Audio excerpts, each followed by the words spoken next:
Kembali lagi bersama kami di channel Pusat Berita, pusatnya berbagai berita terbaru dan akurat. Sebelum lanjut ke pembahasan, jangan lupa untuk like, komen, subscribe, dan nyalakan lonceng pemberitahuannya agar channel kami terus memberikan berita terupdate setiap harinya.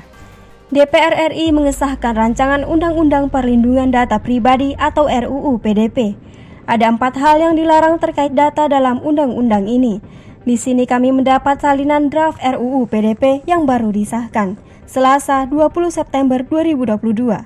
Dalam undang-undang ini dijelaskan terkait 4 hal yang dilarang terkait pengelolaan data pribadi.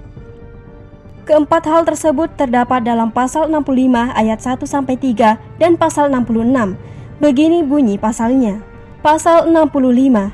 Yang pertama, setiap orang dilarang secara melawan hukum memperoleh atau mengumpulkan data pribadi yang bukan miliknya dengan maksud untuk menguntungkan diri sendiri atau orang lain yang dapat mengakibatkan kerugian subjek data pribadi. Yang kedua, setiap orang dilarang secara melawan hukum mengungkapkan data pribadi yang bukan miliknya. Yang ketiga, setiap orang dilarang secara melawan hukum menggunakan data pribadi yang bukan miliknya. Pasal 66. Setiap orang dilarang membuat data pribadi palsu atau memalsukan data pribadi dengan maksud untuk menguntungkan diri sendiri atau orang lain yang dapat mengakibatkan kerugian bagi orang lain. Adapun mereka yang melanggar keempat hal ini bisa terkena sanksi pidana penjara paling lama 5 tahun hingga denda 5 miliar rupiah. Berikut ini rincian sanksinya. Pasal 67.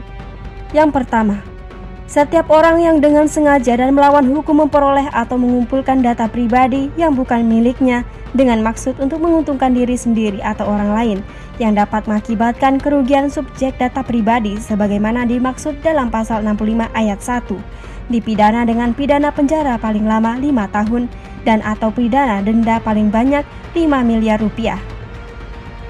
Yang kedua, setiap orang yang dengan sengaja dan melawan hukum mengungkapkan data pribadi yang bukan miliknya sebagaimana dimaksud dalam pasal 65 ayat 2, dipidana dengan pidana penjara paling lama 4 tahun dan atau pidana denda paling banyak 4 miliar rupiah. Setiap orang dengan sengaja dan melawan hukum menggunakan data pribadi yang bukan miliknya sebagaimana dimaksud dalam pasal 65 ayat 3, dipidana dengan pidana penjara paling lama 5 tahun dan atau pidana denda paling banyak 5 miliar rupiah.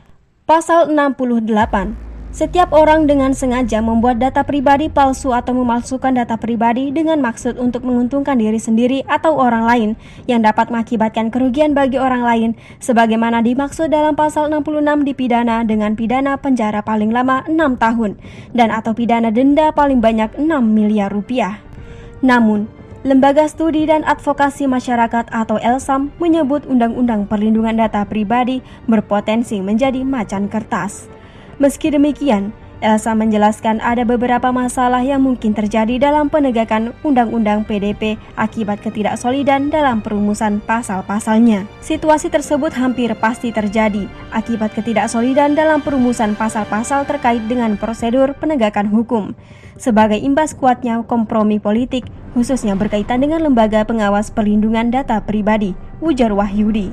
Menurutnya, kunci implementasi Undang-Undang PDP ada pada Otoritas Perlindungan Data sebagai lembaga pengawas yang akan memastikan kepatuhan pengendali dan pemproses data, serta menjamin pemenuhan hak-hak subjek data.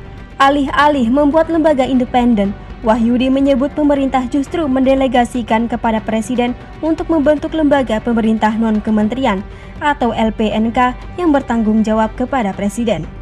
Demikian berita yang dapat kami sampaikan. Tekan tombol subscribe agar kami lebih semangat dalam membawakan berita. Terima kasih dan sampai jumpa.